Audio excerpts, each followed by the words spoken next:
two-car garage, because we both have cars, and enough bathrooms and bedrooms for plenty of family. Yes? Do you want it to be move-in ready, or are you willing to just work on I would like it to be move-in ready, because I don't like it. Except everybody will. Okay. it? Is there a particular style home that you're interested in? We're looking for large master bedroom, fully landscaped. But not too big of a lawn. One last question, right there. What's your time frame for looking for a house? Well, as soon as possible. Okay, so now my question is there anything on your paper that they didn't ask questions about that you have information for?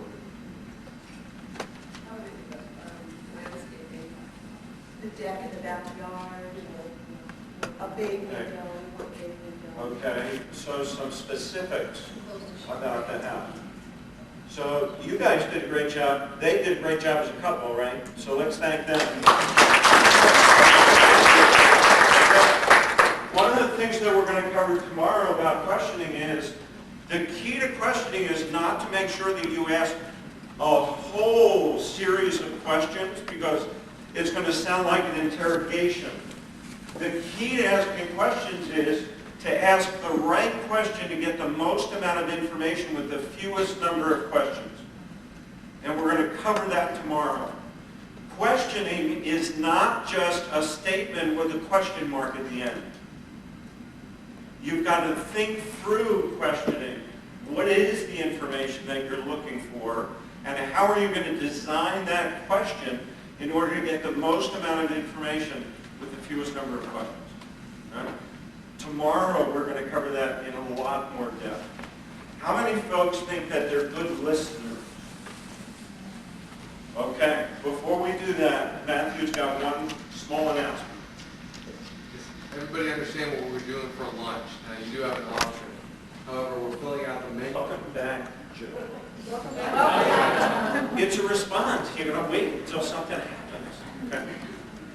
Welcome back, everybody.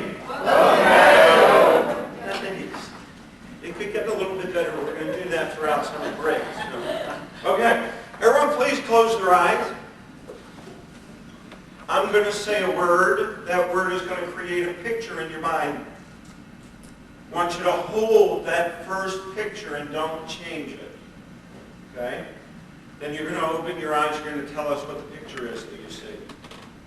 The word is salesman. First picture that pops into your mind. Okay? Everybody open your eyes. Who's going to tell us a picture they saw? Dennis. Barney fight. Okay? Man in a suit. Man in a suit. Car salesman. Buying a car. Actually saw a sailboat. Sailboat. Saw a flyer. Man with a suit and a briefcase. Joe was with us. Say it again. Joe was with us. Joe was with it. Connie. I saw me.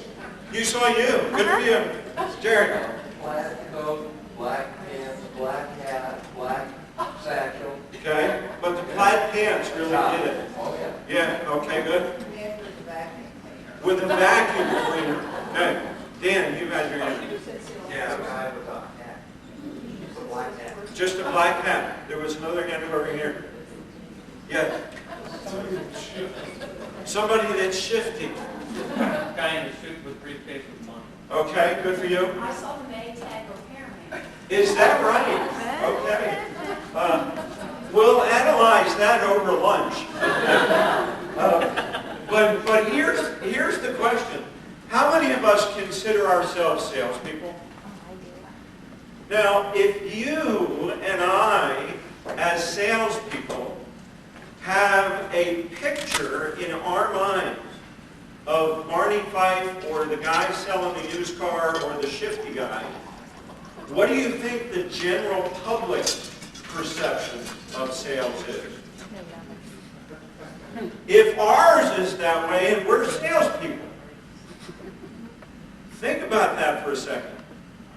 We, you and I, have to make a shift in number one, the way we see ourselves, which is going to make a shift in the way that we interact with people, so that you and I can change that picture in the mind of our prospects. Do you think if they have a bad picture of salespeople in their minds, it's going to affect their conversation with us when we are trying to sell them or trying to tell them something? Do you think it's going to have an effect? Nod your head so I can hear if you're listening. Okay, good for you. I just have a question. Yeah. I have, even though I sell something, I still have a negative view of the term salespeople. Okay. Why is it that we still use that term after all these years? Why hasn't anybody changed that term to change it to something more positive? Well, I think we have. That's why we have, we call ourselves marketing reps, we call ourselves account managers, you know, these things, yeah. But then, Mike, don't you think that we came up with those names to avoid the sales I tax? think we absolutely did. That's the politically correct term. Absolutely did. That's the real challenge that we have, because you think about it for a second. No matter what you call yourself, people are going to see you as a salesperson. So it's not the word itself. When you say the word itself, does it automatically have to mean something negative? I mean, you think about the top 5% salespeople in this country make more individually than the rest of the 95% of the salespeople combined. So there are extremely professional salespeople out there who don't mind being called sales professionals. And I think when I do my program called Intentional Sales Professionals, that's the reason that I named it that. It's not intentional sales people, it's intentional sales professionals. You and I are sales professionals. And we have to act professional. And we have to think professional. And as soon as we start doing that, we're going to change the mind of the public. Okay? I prefer to be called a consultant. A consultant. Yeah, that's okay. Less abrasive. Not a problem. I mean, you don't introduce yourselves most of the time as, "Hi, my name is Joe Price, I'm going to be your salesperson today." Right? But the connotation is still there. And that's the challenge that we face. So, you and I are going to have to make some changes. How many people believe that's true? We're going to have to make some changes. Is change difficult or easy? It's difficult. Everybody cross your arms. You've probably done this before in other training sessions, right? Cross your arms and figure out which hand's up and which hand's down. When I say go, you're going to change and go the other way. You're going to fold them the other way. Ready, set, go. How many people are I had one guy in the back of one of my training sessions said, "There is another way." How many people got there? How many people felt uncomfortable there? How many people automatically went back to the old comfort way? Right? Because that's what you and I do. We're going to talk about comfort zone in just a minute. But the key is that we need to change, and we need to keep that change inherent in our life. So how many people would agree with Abraham Maslow's statement? What's necessary to change a person is to change the awareness of himself. How many people would agree with that statement? All right, since we agree, tell me what you think that statement means. Yes? I think it means that you have to be aware that there's something that you just keep changing that you want to change in order to change it. You have to be understand that. You've got to understand and be aware. You have to know where you're at if you want to go forward. Okay? Good for you. Your biggest critic. Okay? So where are your weaknesses so you can overcome? It's good for you. So what we have is, on the bottom of the page 14, we have a change process or a change formula, and take a look at the first step in the change formula, which is page 14. Is everybody there? What's the first step in the process? Awareness. Awareness. Because awareness leads to change. Without being aware of something that you need to change, how are we going to change it? Right? So we've got to start really being honest with ourselves, taking an honest look at ourselves and say to ourselves, what is it that I need to change? What are the things that I could be improving in order to make myself a better sales professional, in order to make more sales, in order to come across the way that we need to come across so that people want to deal with us. People buy from people they like, right? And that's what we need to start projecting out there. So now that we're aware, what's the next step? We have to accept the fact that we need to make changes, right? We can be aware of it, but not really realize and accept the fact that yes, I need to change this. We can say to ourselves, well, it's not that bad a problem, and, so I'll just sort of let it go. Well, you're not going to make change that way. Change is not going to happen. So you have to be aware. You have to accept what's the next step. Commitment. So if you don't make a commitment to change, nothing's going to happen. Those three things are attitudinal. But just with the attitude, are you going to make a long-term behavior change just because your attitude changes? It's the first step, but it's really not going to create behavior change until you take an action to do something differently. So this is a how-to change. Come back to this formula every once in a while and say, where am I in this process of becoming a more effective sales professional? Where do I need to be? Where do I need to go from here? So we're going to talk a little bit about how you create skill and how do you create a habit, how do you make change. But before we do that, I want to talk a little bit on the top of page 15 about the difference between motivation, education, and training. So you're going to have a group discussion. Everyone, please point to the ceiling.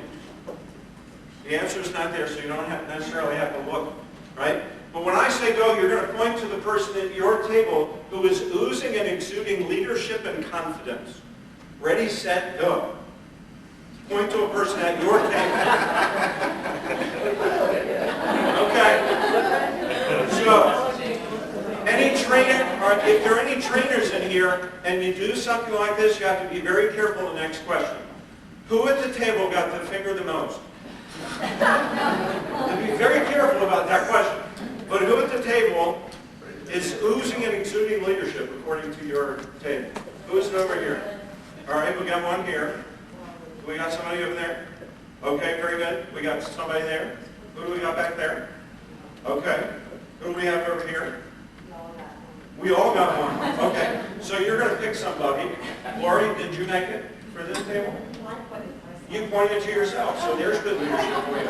Okay, good for you. So here's your job. And in any group discussion, these are the three things that you need to understand. First of all, everyone needs to participate equally. Have you ever been to team meetings where some people dominate and some people don't say a thing? Right? Do you find that the people who are not saying anything really have a lot to contribute, but we're not hearing it because they're not saying anything? All right? So your job as a leader is to make sure that everyone participates equally. Right? The second job is you're going to share your ideas last. Now, why would a team leader share their ideas last? You don't lead the group. Right, you're going to influence the group, right? I come in here, I'm the manager for this group, or I'm the team lead supervisor for the group, and I say, look, we're going to do something new, and this is the way I think we ought to do it. What's the team say? Sure. They probably don't agree, right? But because I'm the leader, they're going to agree with me. So you're going to share your ideas last. In a regular team meeting, what you're going to do is make sure that there are action steps after that meeting that everyone takes. Right? In order for you to have more effective, how many people believe that their meetings could be more effective? Right? These are some of the things that you need to start to put into practice in order to make them more effective. Here, what you're going to do is you're going to give us a report on what your team talked about. Okay? So here's what your team is going to discuss. Definition. What's the definition of motivation? What's the definition of education? What's the definition of training? What makes them similar and what makes them different? All right? Does anybody have any questions about what your assignment is? You got about 4 or 5 minutes for this discussion, so keep the discussion moving. Team leaders, ready, set, go.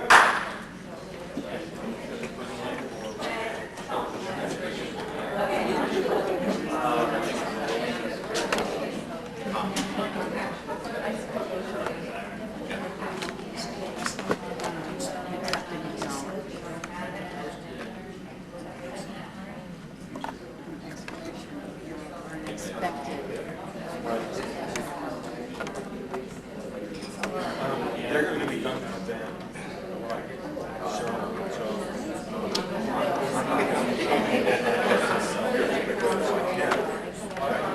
When they go on, we're going to go together. We can only get to both of them are supposed to go to one, and they each have 45 minutes. If we can't get both of them, one will go after lunch.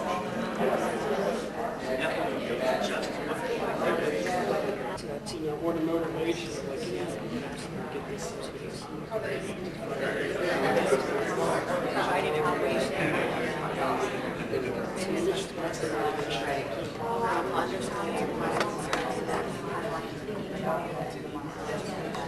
Okay, we got about 30 seconds left.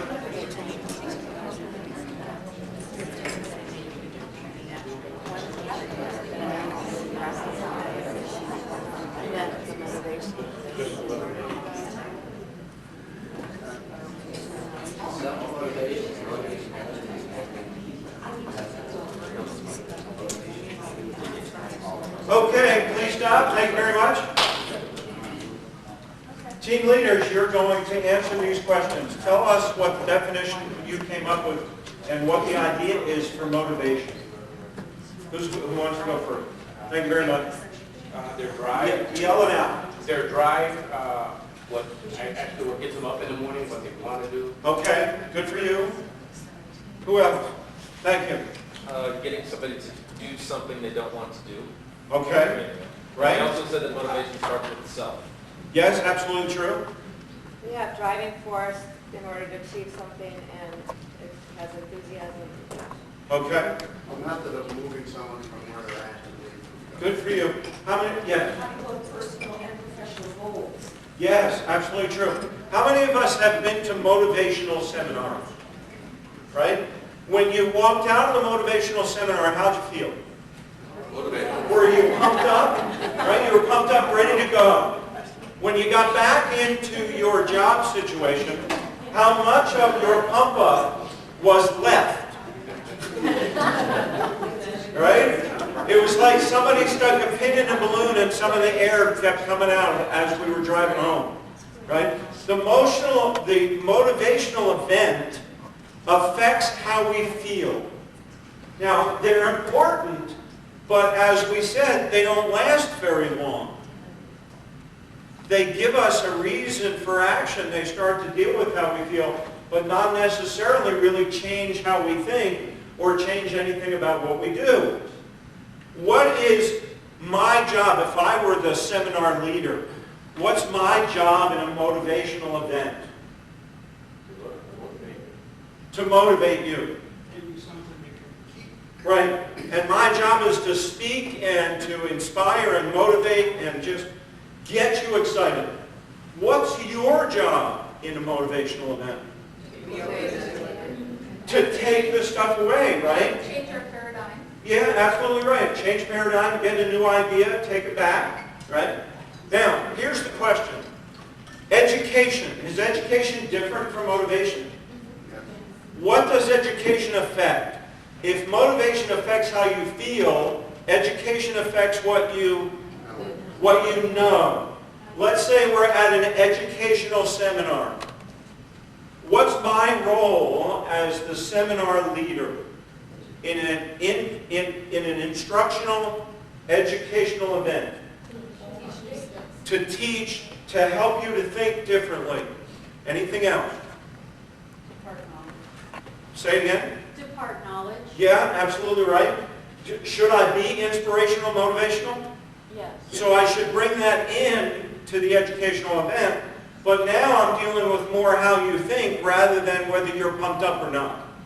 Now, in an educational event, what's your job? All right, so you're going to, is there participation in a lot of educational events? Right? So you're going to participate, you're going to learn from what's being said up here. What else? Any other jobs? Retain that knowledge. To ask questions and Retain that knowledge. to retain the knowledge and do something with it. Right? Okay, now let's go to training. If motivation affects what you feel, and education affects what you know, training affects what you do, right? So a training event is when you are immersed in the material and you're actually doing it so that you change behavior, not just what you know. Now, what's the job of the trainer in a training event? To get you to do it so that you change the way that you operate. Anything else? Align your actions. Good for you. So to make sure that the actions are aligned, should it be motivational? Yes. True. Should it be educational? Yes. True. So we're going to bring those things into play. But the difference is that we want to make sure that you're doing in order to be able to take a little bit more away. In order for that to happen, what's your job as a participant in a training event? Being 100% present. To participate, Being 100% present. be absolutely present, Be willing. be willing to step outside of your comfort zone and do what we're asking you to do. We all agreed that we need to make change, correct? So what we've got to do in a training event is make a commitment to ourselves and the trainer to say, I'm going to step outside of my comfort zone, I'm going to ask what I need to do differently. I'm going to do what you're asking me to do, even though I'm uncomfortable doing it, because that's the only way that you're going to walk out of here with something different relative to your behavior pattern. And that's what we're really looking for, right? We're not looking for you to know something different. Just like Mike said, knowledge doesn't really have power to it. It doesn't change performance. Knowledge by itself, just because you know something different doesn't mean that you're going to do something different. So I'm going to challenge all of you right now to consider this a training event and to be willing to step outside of your comfort zones and do it even though you may not fully understand it or it's something that you've never done before. Because think about it this way. If we train you in everything that you're doing now and make you feel totally comfortable throughout this whole 2 days, what's the sense of you being here? There's none. There's no sense for you to be here. So if you really want to make the most of it, make sure that you do that. Take a step out, practice it as we start to do it. Now, in order to create a habit or a skill, there's a process involved. And I'm going to go through this very quickly because you're going to see this happen throughout the 2 days. And the first quadrant in the top is that your attitude has to be in the right place. The change formula says we're aware, we accept, and we make a commitment. And until we do that, a new habit cannot be formed. The second part is once our attitudes are in the right place, we've got to put the right knowledge at the right time in the right place. So we've got to make sure that we give you enough information that you can then take it and start to do something with it. The challenge is, and you see that word that says knowledge trap. There are so many people that believe once they have the knowledge that they're okay, they could leave and they're automatically going to change their behavior. It's not going to happen that way. How many people are golfers in here? Okay. How many of you have read some books and watched some video? How many of you consider yourselves perfect golfers because you've read the books? Good for you.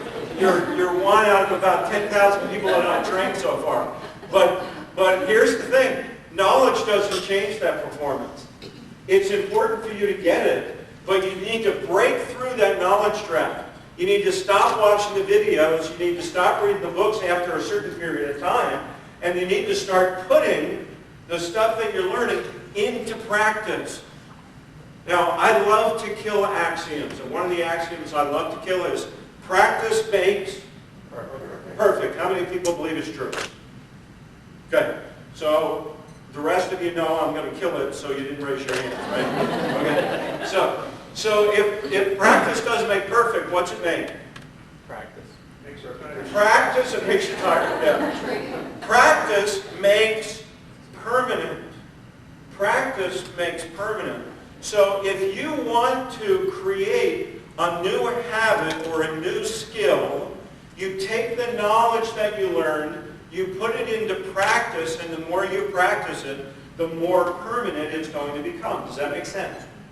All right? Now, here's the challenge, though. Because there's a lot of people practicing out there, but they're practicing the wrong thing. Now, if practice makes permanent, and you'll notice in just a second I don't play golf, but if I teed off, and I teed, and the ball sliced to the left, and I said, I got the knowledge, I read the book, I saw the video, I know what to do. All I need to do is practice, so I keep practicing. What's going to happen?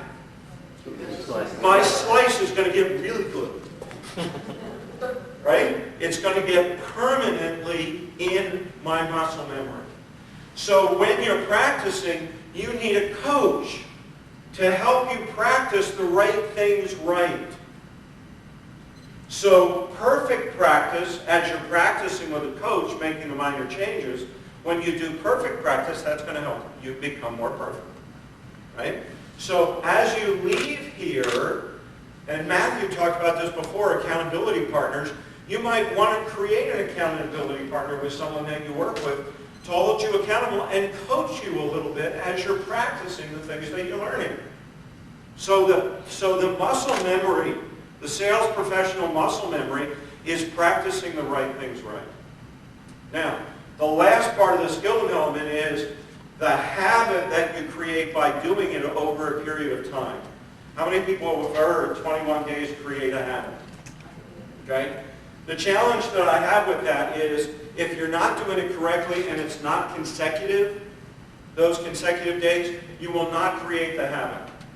So the little tweak that I make there is that if you want to create a habit and a new skill, 21 consecutive efforts of that habit with a coach, and you'll create the kind of consistent behavior change that you're looking for.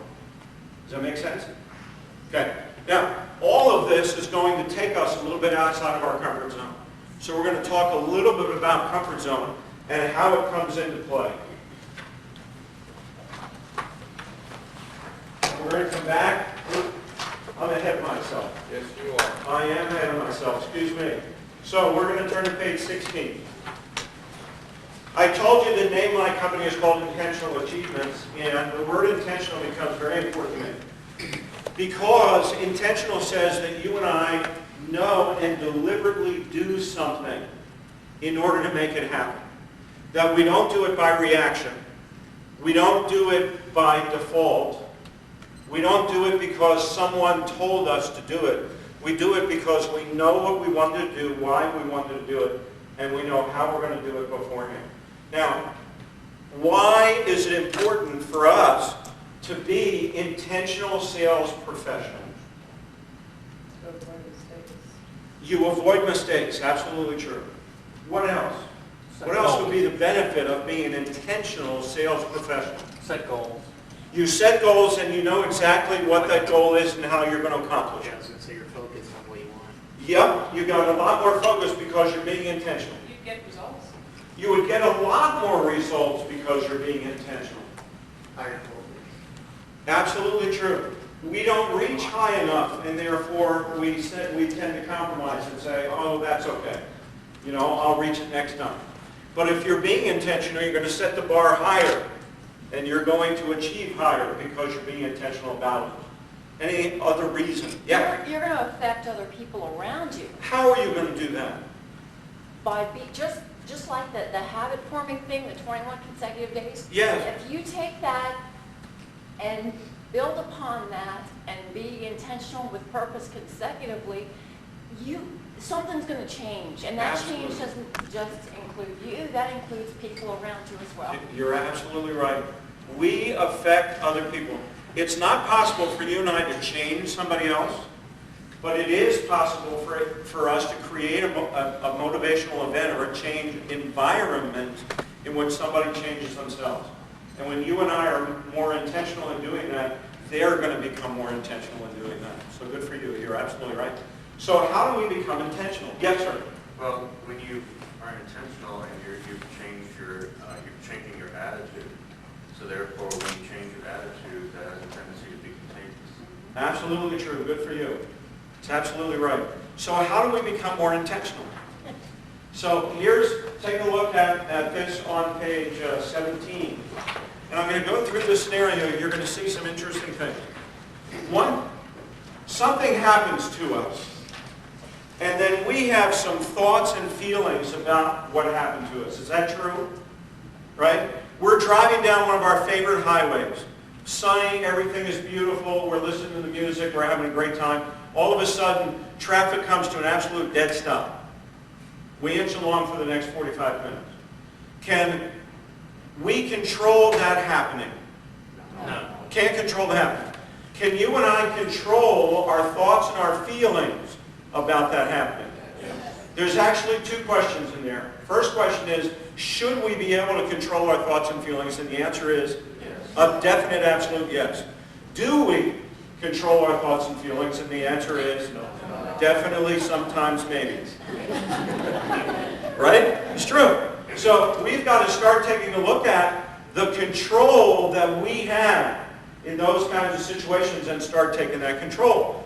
Something happens to you and I, and we immediately think and feel a certain way. What's that called? That's called a reaction. That's the first R. Now,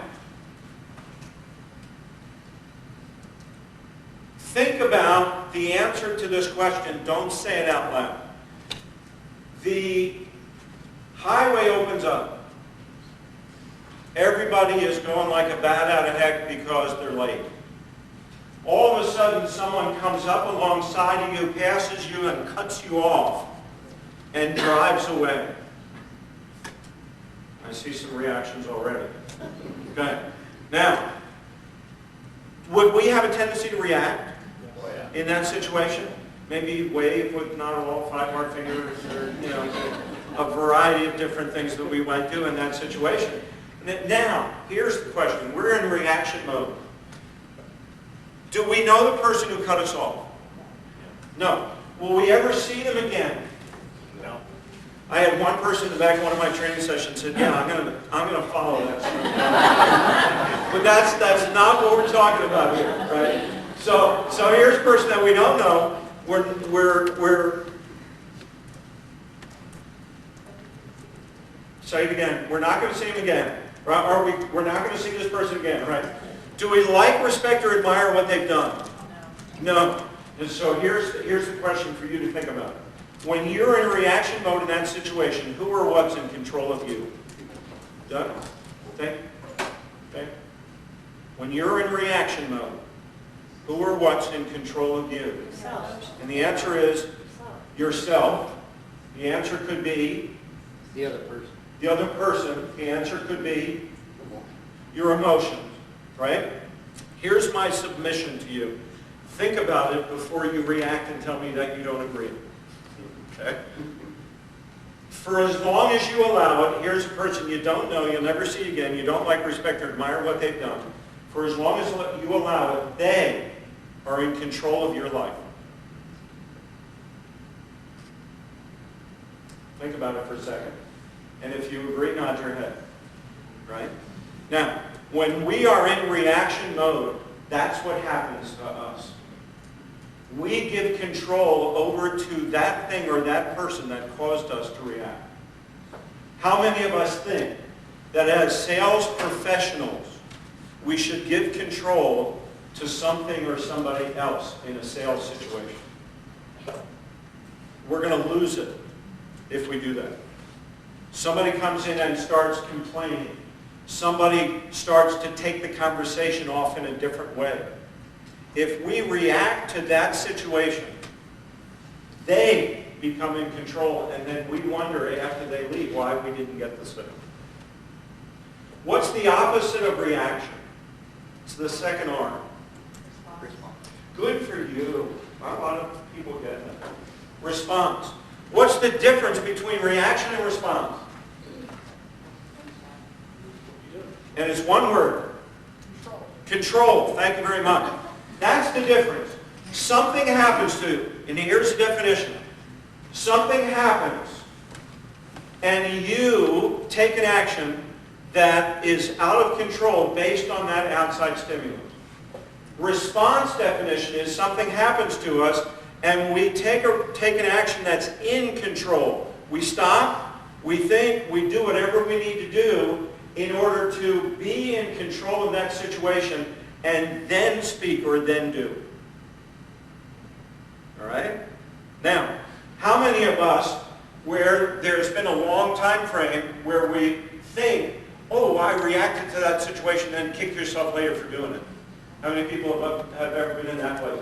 And then all of a sudden, when you start to become more aware of your reacting in that situation, the time frame gets a little bit shorter of you kicking yourself, right? And it gets shorter and shorter and shorter, and then all of a sudden you realize that, hey, I'm not reacting anymore, I'm responding in this situation. Now there's one step left for the intentional sales professional, and that's to start pushing it this way, the opposite way, and become intentional, or be proactive, and that's the last one. Now, let's go back to the car who cut us off. How could we be intentional in that situation and not wait until something happens for us to react and respond to?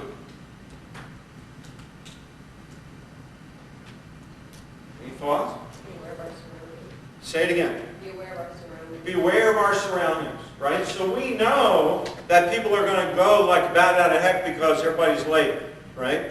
Anybody ride a motorcycle here? Right? I teach advanced motorcycle skills, and we teach what's known as the 3-second rule and the 12-second rule. 3-second rule is you look 3 seconds ahead, and that's going to give you response time. If something happens, you're going to have enough time to respond and get out of the way. 12 seconds is you look 12 seconds ahead. If something happens, you're going to be able to be intentional and do something to avoid or minimize the effect of what that could have been if you were only looking 3 seconds ahead. Does that make sense? And that's what the intentional sales professional does. Looks 12 seconds ahead and says, what could this prospect potentially say to me? And I start thinking in advance. Or what questions could they possibly ask? And I start thinking in advance. And I prepare myself. And I'm proactive and I'm intentional. So that when they ask that, I'm not going to react or I'm not going to respond. I've got an answer preset. Know exactly how I'm going to say it. Know that it's the right thing to say at the right time in order to get them motivated to do what we want them to do. Does that make sense? Right? So that's the key that you and I need to do. Start becoming a little bit more intentional. Anticipate what people could say. Anticipate what questions they could ask. Anticipate their reactions to some of the things that you're going to say. And then think ahead of what you could do and do it ahead of time. All right? Now, being intentional is going to take us a lot of times outside of our comfort zone. And practicing the things that we're talking about is going to take us outside of our comfort zone. So let's talk about comfort zone. Now I'm going to Now we're going to talk about that. Okay, All good. right. Now, I want to add a little bit of what Joe was talking about. When we talk about muscle memory, I am a golfer. I'm one of these guys that do golf. And I've been playing for many years. And probably the golfers that are out there, 95% of casual golfers like myself slice the ball. You know, that's this curve action here. And most of us learn to play with the slice. That's what I did. I learned to play with slicing the ball. All right? So if the pin is this way, I'm turning a little bit so the ball's going to come out here and end up over here. I did that for years, and I got really good. You know, I became a really good golfer and just played that. But I got to the point where I want to raise my game a little bit higher. So I thought, I got to get rid of that slice because it takes off distance. Instead of going straight, it comes out this way and just, you got to see it if you've never seen it. The ball literally just takes off. It's crazy. I thought, I got to get some lessons so I can get rid of this slice. So I did. Now I knew there's a lot of things that cause slice, as to how tight you grip the club, and an outside and inside swing, leaving the club face open, all these things. So I'm thinking, well, I went to this pro, he's going to fix all this stuff. First lesson. My first thing we're going to do is work on your grip. And we worked on the grip. Now that's it. Now I went back the second time. And we worked on the grip. Just how I grip my club. He just turned my hand a little bit, just like that. You see that? Strengthen the grip is what he called it. Turn it over to the right a little bit. Move this a little bit, so it forced a lot of different things. Now here's the thing. I got out of the golf course after 2 or 3 lessons, and I started using it, and it was just hosing me up. I wasn't hitting it right, and what do you think I did? I went back to the old thing, let me just play my slides, because I feel comfortable in my game and my abilities at that point. That's the whole thing about sales. And I got a whole chapter in my book dedicated just to comfort zone. So that's what we do. We all live primarily in our comfort zones. I want to give you an example, and I like to use personal examples, not always just work-related. Does anybody know what a riff stick is? Anybody know what the riff stick is? I'm going to show you a picture. Some of you probably seen it. This thing right here. Anybody seen one of these in the store, parking lot stuff? It's kind of like a skateboard. It's got those swivel wheels that do the 360. There's only one in front and one in back. And when you step on these things, like this guy here, you see the way it twists? You know, it's not like a skateboard where you have to get the momentum by putting your foot down. You literally get on that. That's how I learned to dance. I learned a couple of moves. But it's in the momentum of the dance, right? Look at those moves. Yeah, like that. You don't really dip like that, though. Just have the effect. Right? But the thing is, I grew up on a skateboard. 3 years old, I was riding a skateboard in California. Well, my stepson went out, taught with me, and brought it home about a year ago. And he's like, Mike, he goes, you got to get on this. Right? And I'm thinking, you know, he's got a buddy there, and you know, he's calling me out. And I'm looking at this thing, and he knew that I've been on a skateboard in my life. And I'm thinking, okay, I've been on a skateboard my entire life. I'm comfortable. But I look at it and I said, there's only 2 wheels on this thing. And they swivel, and they take you all different kinds of directions. And I'm terrified. I mean, that's really the emotion that's going through me. I am literally terrified. My mind, my body, my heart, everything is screaming, no, no, no. And I open up my mouth, and I said, okay. So I did. I get on the riff stick. And probably the hardest thing about riding this thing is even mounting it, because it sits like this. There's nothing to stabilize it. I get on this thing, I've got my cell phone in my pocket, and I'm wearing a watch and all that. I wiped out about 3 times. I busted my cell phone, I busted my watch, and I think I fractured my wrist. This is all within about a year of having my knee replaced. Yeah, I heard it. Great. I know, that's what the nurses say too. Trust me, I heard that. But I finally mastered the ripstick. I get on this thing, and I start riding it, and I get the moves, which is great, and I got the dance moves on the floor now. But I've learned how to ride this thing, and I can jump the curb. My stepson just thinks I'm a hero now. He brings his friends over. He's like, Mike, get on the ripstick. Show them how you ride that thing, man. Because I'm 39 years old. They cannot believe this little short, chubby guy can get on a ripstick and ride it. Right? So that was me getting out of my comfort zone. Now, it was a stretch. You know, in the book, I talk about these 2 caterpillars that they're out on the stroll, and they get back to where they're going. They see this butterfly flying around, and one caterpillar looks at the other and says, man, you can never get me up there. Well, eventually, it's going to be up, but that's a forced stretch. Many times, that's what happens in our comfort zone, right? It takes a forced stretch to get out of that comfort zone. I will tell you, if you want to be successful in anything you do, in your professional life, in your personal life, no matter what you do, you have to stretch that comfort zone and reach outside the comfort zone. The things that we're going to teach you, and I tell you, it's going to get really intense this afternoon, and tomorrow's going to get really intense. And the stuff that we're going to teach you, you may say, you know what, I'm going to go back, I'm going to try a little bit of this, and it may not work. It may not work the first or second time. And what are we going to do? We're going to go back to our old way. Like, crap, that stuff doesn't work, and I feel comfortable doing what I'm doing. But you have to stretch that comfort zone, and you have to start living, even in your personal life. If you want to grow in your personal life, you've got to stretch outside the comfort zone. So we got the little graphic here. Here's what I want you to do. You know, most of us all are right, you know, we're all right here and very comfortable. On your paper there, I want you to write down a couple things. And some of you people have already done this before, but go ahead and humor me. Write down a couple things, if you can't think of in cells, things that you're comfortable doing. I feel comfortable. Somebody comes up and asks me, I'm just going to volunteer. Just write that, just a couple things. What do I feel comfortable doing every day? And if you can't think of it in your professional life, feel free to put something in your personal life. take just about 30 seconds and write something down. This is what I feel comfortable doing. Don't even have to think about it.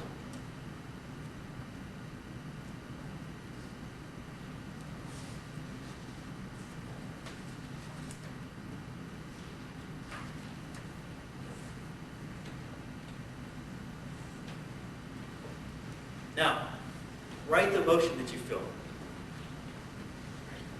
With that, how do you feel when you're asked to do something, or you just voluntarily do whatever's in your comfort zone?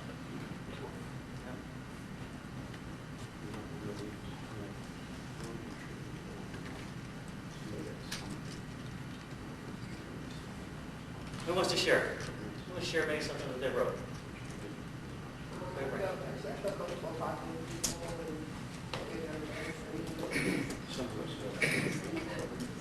That makes you feel content? Can't hear. What's that? Can't hear. Go ahead and repeat that. I put talking with people, sending emails, and my attitude being content. I like to write and I feel calm and thoughtful. Okay. I said that I was good at networking and follow up, and that I feel like I've accomplished something. Okay. All right, let's do one more. Somebody speak up. Who are we? Driving? Driving? Yeah, it's relaxing for me. Think you feel driving? Yeah, that's in your comfort. Okay, let's do this though. So now let's stretch a little bit, okay? And this guy right here. This is right on the edge. This is where somebody may come up and say, you know what? I'm going to ask you to do this. I know it's kind of like you're on the edge where you don't. It's not fear. It's not like maybe a lot of people are afraid of getting up in front of a group of people and doing public speaking. You know, most people are. That's like the number one fear ever is to get up in front of a group of people and speak. That's not what I'm talking about at this level. This level, just on the board, just a thing that might make you a little bit uncomfortable. I'm trying to think of a good example. I know Matthew's going to take. Oh, you already go ahead and go it up there. I'm trying to work on stating like a price to when I'm going to say how much I'm going to charge for something, to bring that to the table to somebody. Okay. So it makes you uncomfortable to talk about price. Yeah. Okay. But you're not like just terrified of it. It's just a little uncomfortable. How about anybody else? Yeah. I avoid it. I have to quote a lot of projects, and sometimes customers want a number right now. So instead of me being able to get my quotes from my suppliers to me, I have to estimate a cost to them. Right. And I'm comfortable doing that because it could be real high, it could be real low. Okay. I don't want to be too high, so they just kind of laugh at it and walk away. So it's an uncomfortable feeling, right, knowing you're shooting in the dark. Okay. Asking for the sale.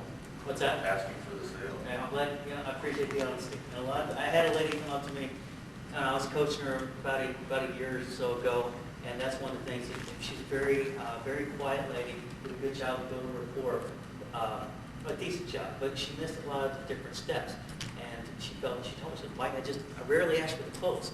I don't feel like I've earned, which I believe you earned the right to ask for the clothes, because I just feel uncomfortable. Well, most of us probably do, most of us won't admit it, but most of us do feel uncomfortable because we haven't earned that right. We haven't gone through those steps where we earn the right to where the next logical step is to ask for the clothes. You're absolutely right. All right, go ahead. You let your burning. Yeah, don't ask me to go out and collect late paper.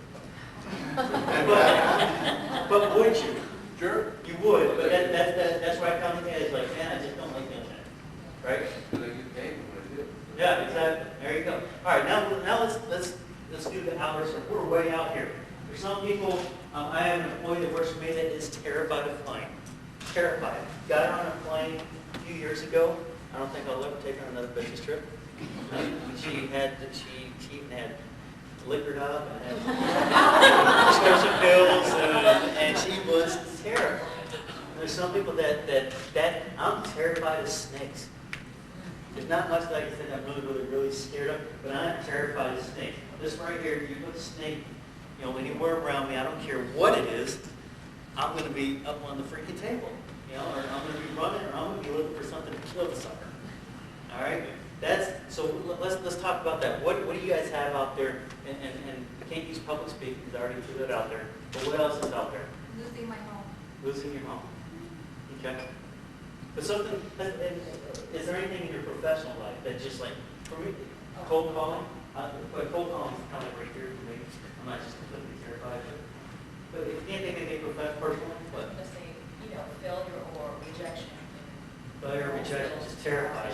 could drive a hole.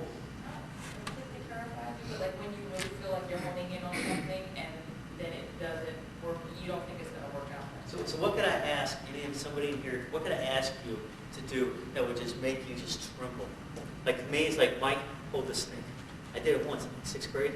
I'll never do it again, man. Never. But that's one of those things. Go ahead. For me, it's sort of like when we, in living occasionally, have to get involved in the clinical end, which is the nursing end, and just not having that knowledge, sometimes whether it's medication or something like that, you're sort of on the spot, so it creates a little like, I'm not really sure what I'm talking about, so. So let me ask this question. What can we do? Well, go ahead, Rod. My big thing is confrontation. What do you mean by that? I actually more like confrontation to resolve. Like if, say for instance, there's a situation that I did not cause, but I'm having to go and fix it. Okay. An argument, a disagreement, or something along those lines, but having to step into someone else's environment to fix. So is that something that you'd rather jump out of an airplane than? No, I don't do that either. Yeah. That's right. Good. And that's a good question, Sharon. What, you can't really think of anything. On the next couple of pages, there's like a whole list of things that might help you. But here's what before we go to that, I shouldn't use that thing yet. That's a good question. What do you think that we can do let me ask you this. Can we take these guys here and actually move them more into our comfort zone? Can we move them into our comfort zone? You're saying no. Okay, good. Good. Yep. This class. What did he say? Entertainment. That's good. That's good. What did he say? I'm sorry. He said open up your comfort. You can open up your comfort zone. All right. And here's an example, and it's very true. It's kind of like with me and snakes. All right. If I wanted, but let's not even use snakes, because I don't think I'll ever get out of that. I think that will always be outside of my comfort zone. But skydiving. I planted one skydiving this summer, and 12 years in the military, I never jumped out of a plane. But I want to do it. Something I always want to do, but I'm a little bit scared. I really am. As a child, I saw my mom and her friend do it, and her friends didn't know it. So that kind of traumatized me for the rest of my life about jumping out of a plane. I don't want to do it. It scares me. I get happen. But I'm going to do it. I'm going to take my son with me. But the thing is that we're going to be scared together. We're going to bring an extra change of clothes together. But here's what we got to do.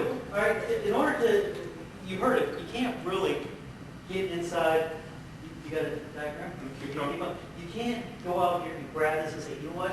You're coming in here. The snakes are coming in. Snakes on the plane. That was ridiculous.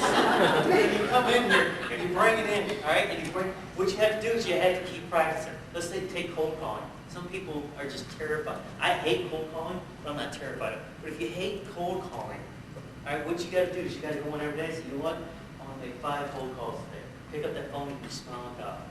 You do that for a week. The next day, or next week, you go, I'll make 10. And you keep building and building and building. And what's going to happen is this little comfort zone here, kind of like what Joe's growing, is just getting larger and larger and larger. To the point when you get out here, this guy here on the edge, he's loving life. He's like, man, that really ain't bothering me anymore. The cold calling, the people, I'm handling snakes. I'm a snake handler at that point because I've extended my comfort zone to the point where I can reach up and give that snake a kiss. Right? Not really. You all heard it, and a lot of you know him. And it's actually videotaped. That sucks even more. So the whole idea behind the comfort zone is to use the comfort zone as a resting place. All right, let's get outside. Let's push the envelope. Let's live outside. And the thing about the comfort zone is that we've been taught, the experiences in our life is what's created that for us. Psychologically, we grow up and we get uncomfortable doing whatever. Kids that jump out of airplanes at a young age or go skiing down the Black Diamonds or something at a small age. That when they become adults, it's like, man, that's just the greatest thing ever. Whereas adults, when they think, I'm not getting down on a Black Diamond slope. But you're taught that at a young age. We experience things. I saw the lady jump out of the plane. and a street not open. You experience those things, and in our heads, we create them and we live there. Like, there's no way. Sales training. We're going to go here, you're going to learn new ideas, and I know some of you are going to go back and like, there's no way I'm going to try that. Because I'm a failure. And we're going to talk a little about that either this afternoon or tomorrow. All right? But you have to use that comfort zone. This right here, this little circle, use that to rest in. Okay? For the rest of the part, push yourself. If you want to be successful, this is me, I believe this, I think most of the trainers in here believe, if you want to be successful, no matter what you're doing in life, you have to kind of push yourself out, and you got to push the envelope a little bit. You got to do the Tom Cruise thing, the Top Gun. You know, we've got to push the envelope every time you get up there in the air. You guys remember that? Go ahead. Do you think through what's the worst thing that could happen if I don't do this? You know, here's what I do. My son, I swear to God, we never had this conversation until a couple years ago, but we're on a roller coaster. And it's a new roller coaster we've never been on, and I get motion sickness very, very quickly. I ride about 3 of them, and I'm done. But we get on this roller coaster. He's 15 at the time, and both of us, it's a stand-up one, we got the thing around us, and we're both kind of like looking around, right? And I'm looking around, I'm looking kind of behind me, and he's doing the same thing. Now look, I said, my blessing. I said, what are you doing? He goes, I'm just looking for an escape route in case I need one. I was doing exactly, I do it in Ferris wheels. All right? You know, whatever it is, I'm looking for that escape. But and maybe that's the military side of me that has taught me to be like that. But I think it's human instinct. I think we do, and I think that's maybe what causes our fear. You might go to answer a little bit, Matthew, but the fear that if we try something and we don't succeed, that we're failures. And as my book is, Finding the Inner Sales Warrior, the biggest thing that we fear as warriors is failure. But I think it's human nature to always think, okay, what could happen? What's the worst thing that could happen? Right, but if you're not doing a sales call, the worst thing they say is no. Right. That's not so bad. Correct. You move forward. The worst thing that can happen, jumping out of planes, the parachute doesn't go. Well, actually, that's not the worst thing. People have survived, so I guess death would be. Yeah. But it sounds like a wave, you go up and down in your emotion. You gotta get somebody else to say yes. we're going to talk about that. I guarantee Matthew's probably just chomping at the bit because that's the things that he talks about in the sales traders. You do, and I know we're all in sales, and I understand it above all people. When somebody tells me no, and I keep getting no, I'm like, what are you talking about? This is the best thing for you. I can help you. And they keep saying no. But I've got to the point now where I don't really let it affect. And Matthew said, and Joe was talking about when you can't let them control your emotions. They're not going to. We're going to table that because I'm going to get into that whole spill after lunch about objections and all that. No, that's too fun. So do you guys have any other questions about or any comments about the comfort zone? Yes. Yeah. Actually, I have a good analogy of this. My husband and I were just having a conversation, something similar about this situation. We live in Harpers Ferry, West Virginia, and we're not from there, but we moved there a couple years ago. And we have a friend that is a couple that my husband grew up with. He grew up, went to high school with this couple. And I think everyone has this couple, this friend, but they are the complainers. They're the people that come over and talk about, oh, we can't pay our bills, we're never going to, we wish we had what you have, this is this couple. But they don't want to go out of their comfort zone. They don't want to get additional skills. They don't want to apply for jobs if they don't feel like, that, oh, it's too hard. I don't want to drive 30 minutes. They just want to continue to complain about not having money. Yeah. So it's almost exactly that because we're like, well, drive 20 more minutes to Leesburg or, and you might, kind of get out of your comfort zone. But they're just so comfortable being broke. Matthew and I were sitting in Starbucks a few months ago, and he looked at me and goes, Mike, you're exactly where you want to be in life. Is that how you said that? I said, you are exactly today, right now, where you want to be in life. And I started thinking about that. Wait, back up. You got pretty worked up. Yeah, I did get worked up. I normally do. And he's got to explain. And I don't get worked up. You can't look at this personality. But it's true. I started thinking about it. I was like, you're crazy. I said, no, there's so much more that I want in life. I've done, I'm doing really well, and I have a very comfortable life, and I love it, but there's much more that I want. There's much more that I want to do. And I said, well, I'm not where I want to be. But you know what? The day before, I was out on the golf course on a work day. So, and I started to look at Maggie and said, I think you're right. Because if I really, really wanted it that bad, if I really wanted to be there, I would have been on the golf course, but I've been in there, handling snakes. Not really, but making the cold calls. That's what I call handling snakes, because I hate doing that. But Matthew hit it right on the point. And you're right, those people, no matter what your personal or professional life, you think, yeah, I'm where I'm at, or I want more. Well, you got, if you really, really want more, and most of those do, it's like a drug. The more you get, the more you want, bandwidth, all that other stuff, right? You want more out of life. It's not about being greedy. It's just, for me, I want more for my kids. I want to be able to give my kids more, right? Well, then do what Matthew's telling me, is to get off your butt and make it happen. Get outside the comfort zone and go up there and handle your snakes, whatever it takes. Because that's where you're going to get to the point in life where I think you can actually sit and say, I'm comfortable with where I'm at. My kids have a good life, I have a good life, kind of thing. So good point. Thank you for bringing that up, Samantha. You can use that in your personal and professional life. And most of the stuff that we're talking about. Any other? Go ahead, Laura. I'm going to be devil's advocate here. Do it. You know me. Do it. I'm not Bring always it. things very difficult, or things difficult or sometimes different in a lot of ways. But Joe, right? Yes. When you started this whole session, the word that you associated change with was difficult.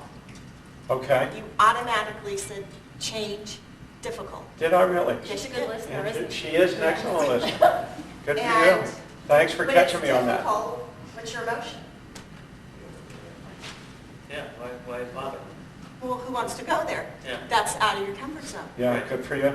You're absolutely right. So I believe, and Jeffrey, you can speak to this, with when I coach my teams, change brings good things. Because why are you changing something? Why are you changing in the first place? You can do better. Or something's not working, you're trying to fix it. So bring it on. You want to get better, you want to make things better.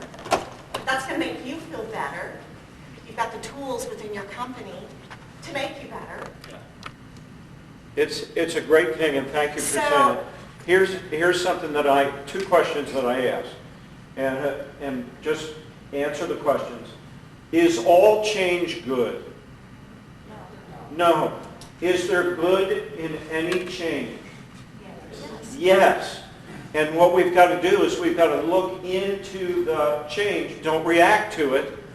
Don't see it automatically as difficult. Thank you very much. But you've got to look into the change and say, there's something in here that's good. I want to find it. And then see how I can use that change to do what I need to do and become more effective. But Yeah. your attitude going into the change. It is. I can change the challenge. But it's if you I don't think it's a associate bad thing. negative words or attitude or feeling or emotions, you've already set the stage. You're absolutely right. Yep. So, Write this down. Write this down. Everybody, write this down. Where emotions are involved, good decisions are not.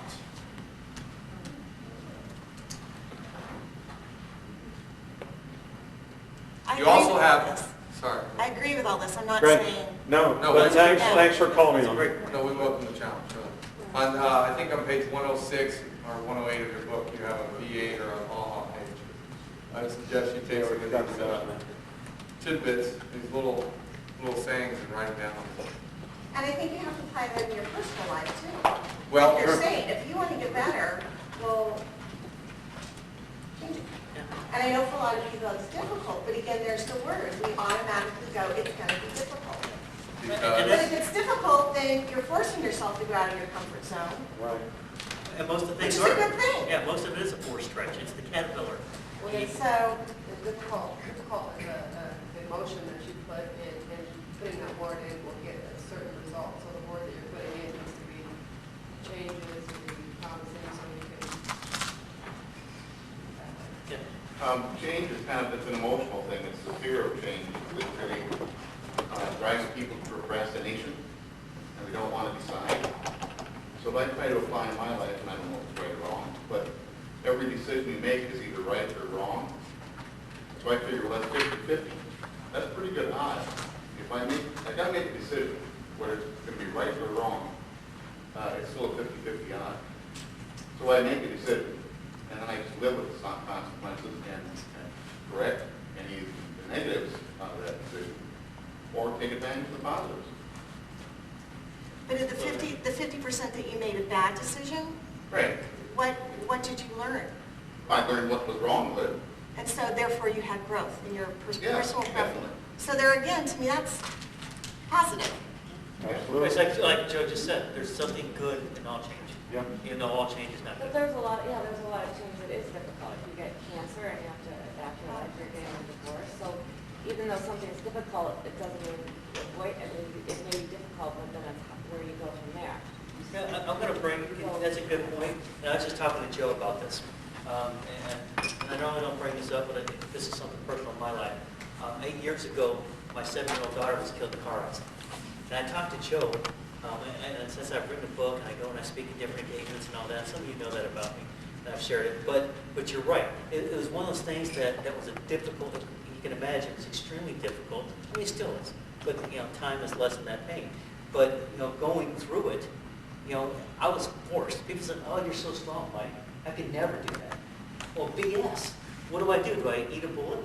That's my option. I can kill myself, or I can let it drive me crazy, or I can learn to live with that loss and do something good for somebody else. But that was something that I had to force myself. I mean, and it was a difficult change. But that's a different situation, I believe. I mean, that you had no choice. When we're talking about change and stepping out of our comfort About zone, making choice. I mean, Well, that's a choose. You get to choose. we get to choose. And that's why I think choose to step out I mean, instead of being hello, that forced. wasn't exactly. Yeah, instead of being forced, it's much more empowering, much more rewarding if you can force yourself to stretch that comfort zone instead of having somebody force it for you. But you're right, the personal life things changes, and we can go on forever about this. But we gotta wrap it up. That's good comments, and we can talk about this at lunch and over some drinks tonight. You're right, Matthew. I think you're up.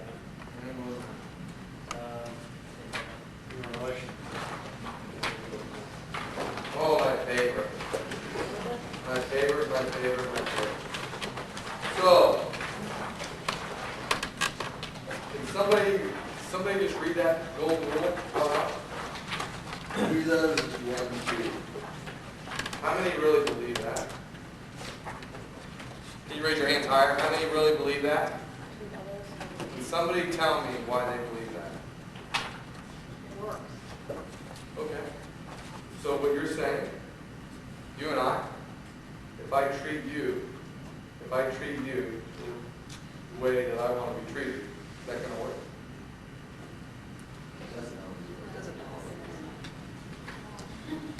That's the golden rule. Not everybody follows. You have to have moral even, think that way. Different people from different countries will have different rules.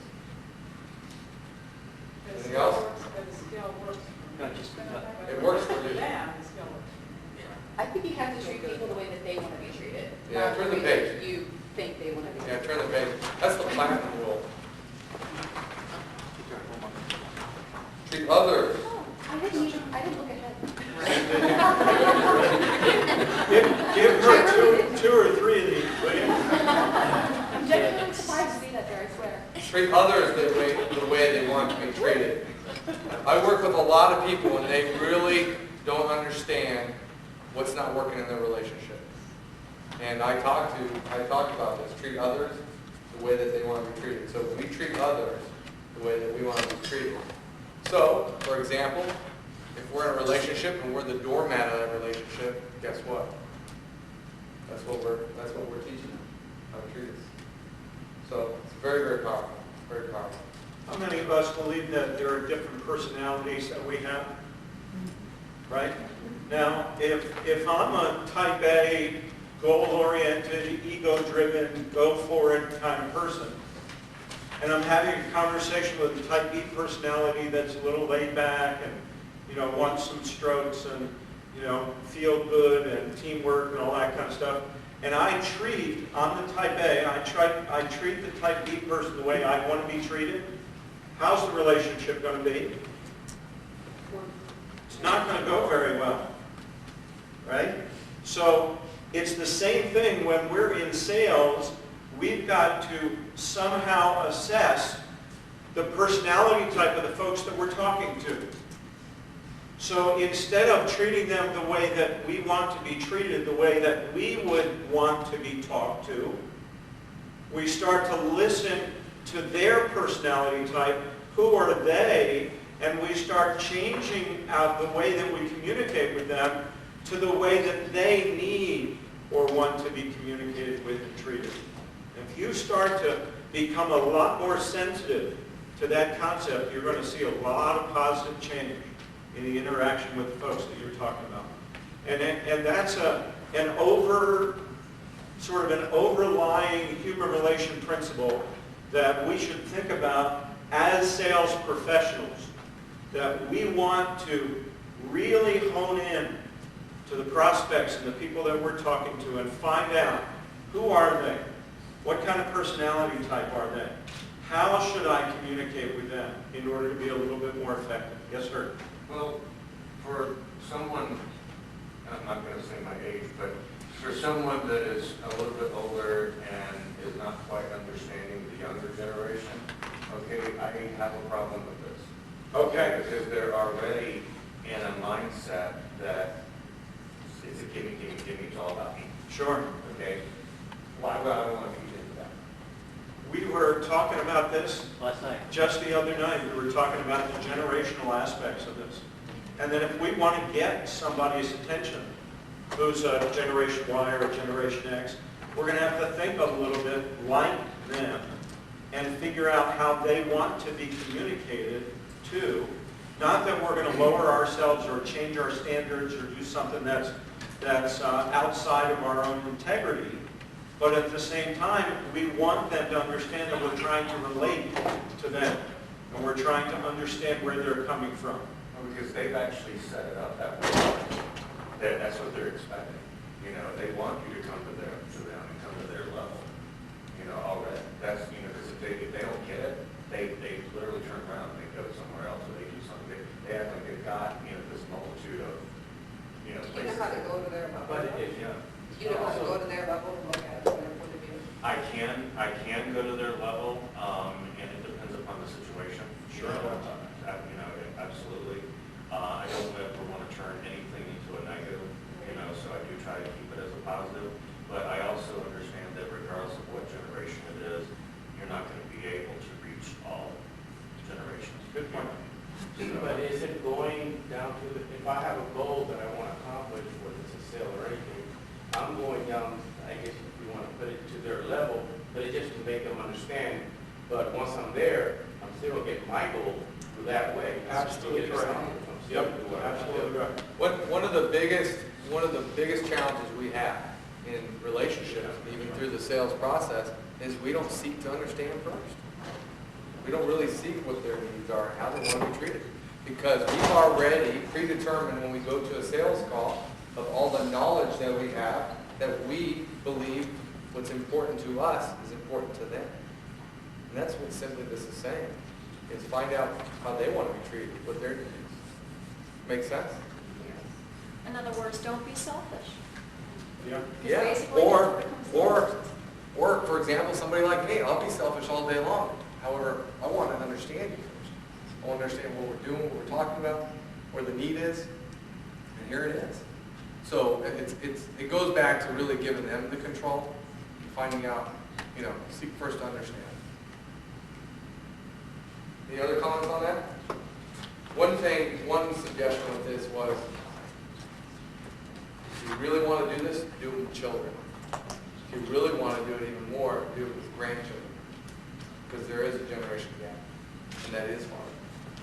Just a quick side note on this, my belief is everybody doesn't want to deal with their problems, including children. They want to give that away. So you really have to first, you really have to seek and understand what that is. Well, you guys better get ready for this. Connie? Are you going to take a break first? Oh, I don't think they want a break. I think we're just on a roll here. We want 5 minutes. to do a How many 5-minute people break? need a 5-minute break? Yeah, All right, let's take a 5-minute break. Dale. Okay, so let's give Chris a hand. So my question to you, did everybody in this room have that opportunity? Yes. Okay, so Susan said, and I want you to start listening to what you're saying. Well, unless we didn't have any money with us, why else, when that opportunity was offered, what was going through your mind? What? I didn't trust it. You didn't trust it. What about you? I wanted to know if you'd take a credit card. I wanted to know if I would take your credit card. So you know what? The opportunities are out there. And the ones you miss go to somebody else. So are you listening for those opportunities? I did this once in an audience, and there was a lady from Bermuda at the back of the room. She ran up front, and I said, well, where's your dollar? She said, I don't have a dollar. And I went ahead and gave it to her anyway. So in order for Chris to capitalize on that opportunity, what did she have to do? Come prepared. She had to what? Come prepared. She had to be prepared. What else? She actually had to be proactive, didn't she? She had to get out of her seat. And so that's what prospecting is all about. Prospecting is proactivity. Now, the next question, there are only 3 ways to grow your business. Only 3 ways. What are they? 3 ways. Anybody? Increase revenue. Okay, increase revenue, but how do you increase your revenue? 3 ways to increase your revenue. Sales, that's true. But again, 3 ways to increase your revenue. So I'm going to tell you, number 1 is you retain your current customer. Retain your current customer. What is another way to grow your business? Increase your revenue. Make new customers. Make new customers. Yes. So make new customers. And what is the 3rd way? Only 3 ways to increase your revenue and your sales. What's the 3rd way? Cut costs. Well, that's true. But I'm looking for another one. Network for future customers. Network for future customers. We already got make new customers. Create different avenues of customers. Yes, sell more to your current customers. Sell more to current customers. So think about that. And sometimes we get so caught up that we forget about the basics. And so what this program is about, this presentation is really about making new customers.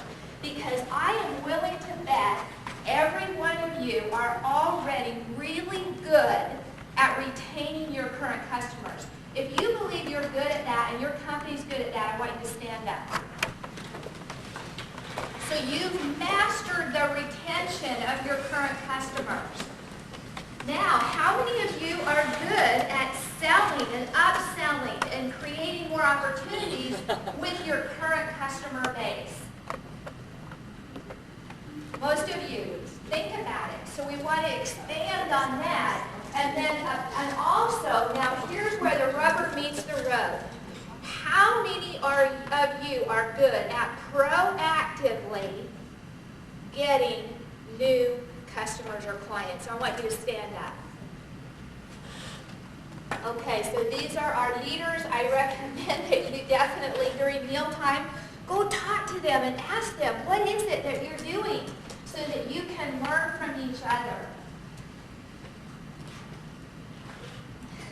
There are some essential skills in this marketplace that I think are more important than others. And this one is that spot opportunities quicker. And you have to act on them.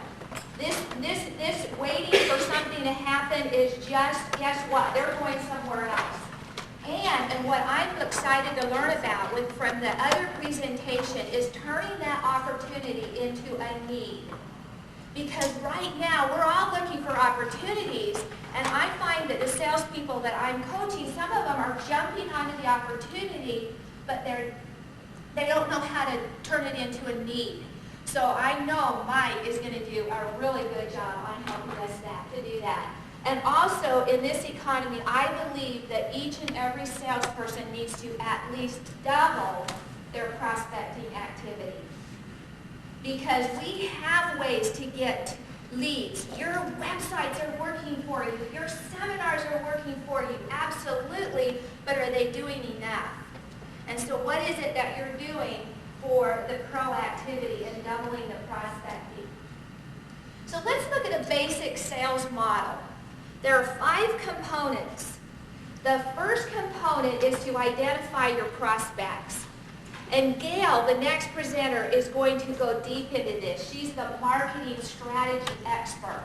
So think about that, identifying your prospect so that you can actually initiate contact with them, so that you can introduce yourself, so that you can have that all-coveted face-to-face meeting with them. Notice that that is step 4. And most sales training starts, and it's important, at step 4. However, there are 3 more steps above it. And so the informed stage, you're going to get a lot of that. You're going to perfect that. But again, how well are you doing on step 1, 2, and 3?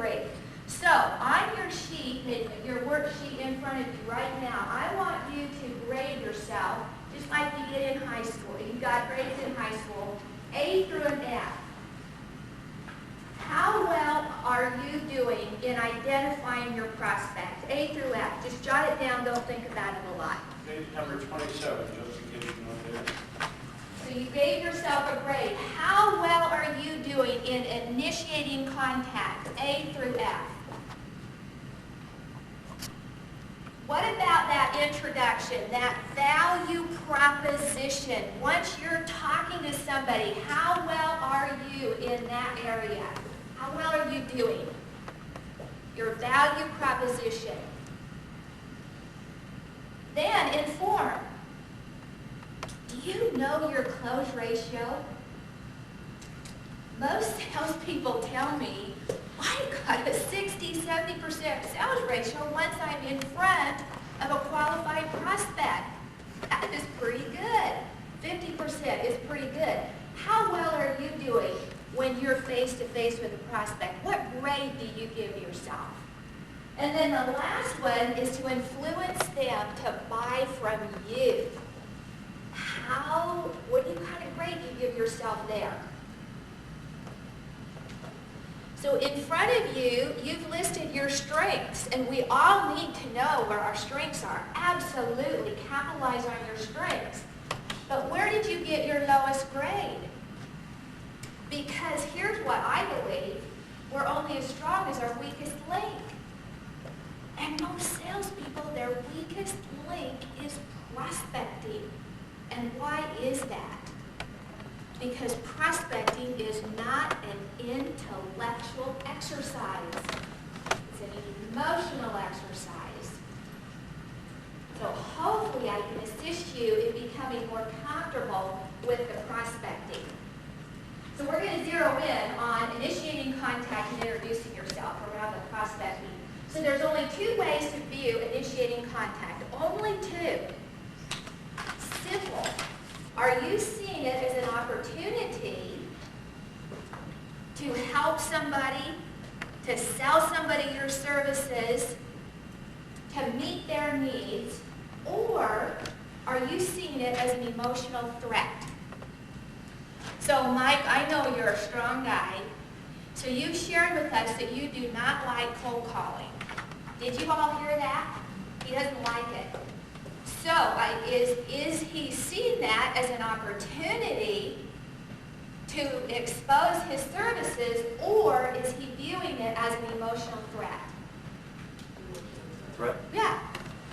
And so hopefully that you, out of this program, I know I'm going to learn from you, and hopefully we can get you to a place of change that we heard from this morning from Joe, from resisting it. He's already aware of it, hates it, to get to a point of accepting it.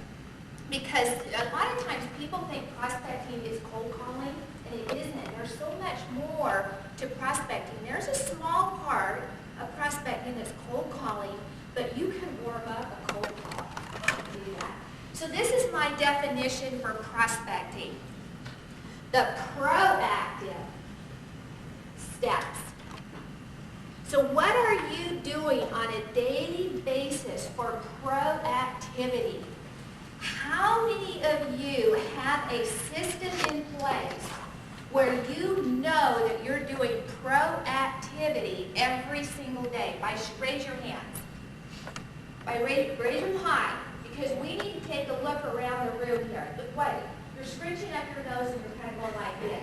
I'm back to work and I was saying, we do just about every day. Okay, proactivity.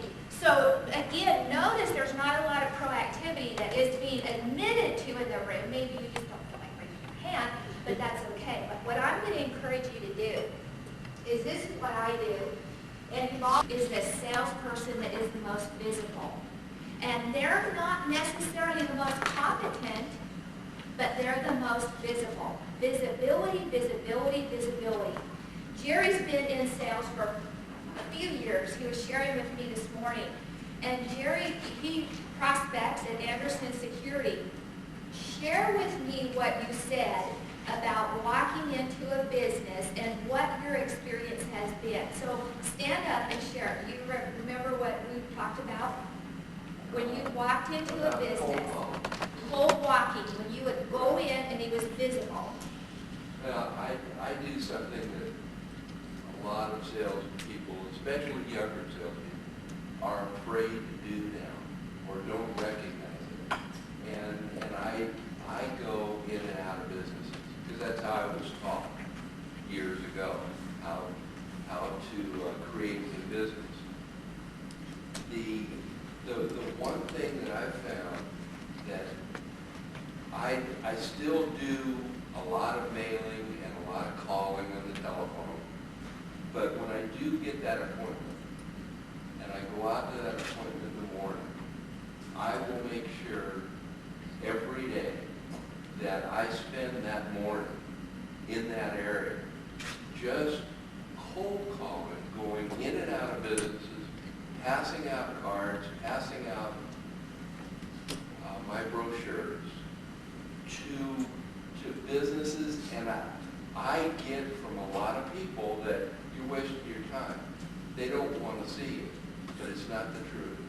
I've written so many contracts from being in front of a gatekeeper who everybody's afraid of in a business and giving her or him a card and a brochure and saying, could you please get this to your purchasing agent? This is my territory. And all of a sudden, a purchasing agent was around the corner, heard me, and said, hey, could you come into my office? We're thinking about changing guard companies. Thank you so much, because what he just demonstrated is about visibility. He was there. Now, with prospecting, there are three things that must come into play. It's got to be the right person, the right time, with the right message. And most salespeople get discouraged because one of them didn't converge, and then they go off and think, well, that wasn't the right person, but in reality, it may have been the right person with the right messaging. What is your credibility statement? And on page 28, right now, why are you worthy of your prospect's confidence? I want you to jot down a minimum of 2 things that is credibility around your company or you. Does that make sense?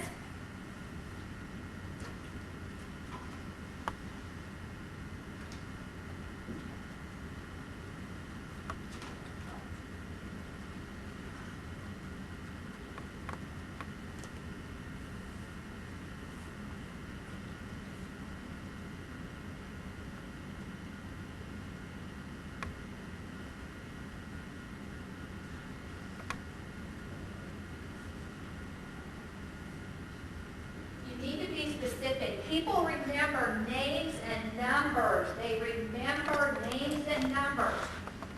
I was talking to a lady that sells furniture and 17 years as an interior designer. That was her credibility statement. So we need some solid stuff we can get traction on.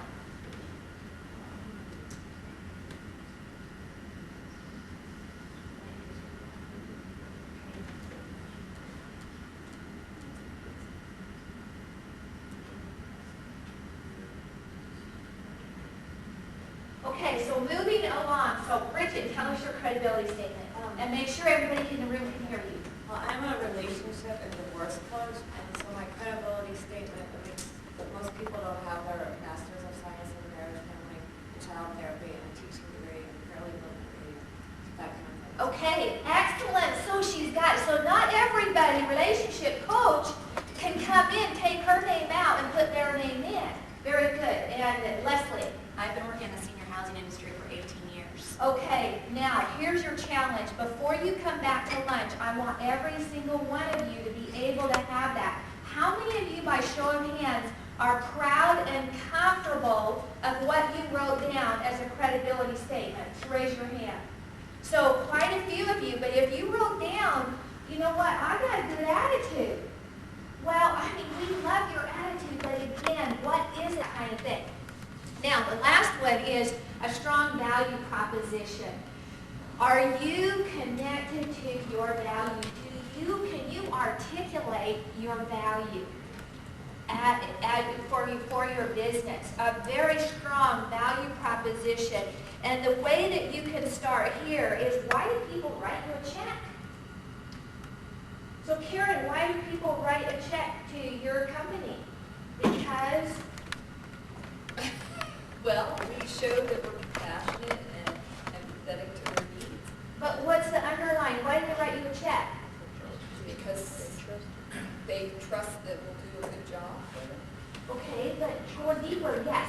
We've created a comfort level for them that they're comfortable giving us their sale, their product, their family member to take care of. Okay, It's a service. it's a service. Tell me more about that, Leslie. Why do people write you a check?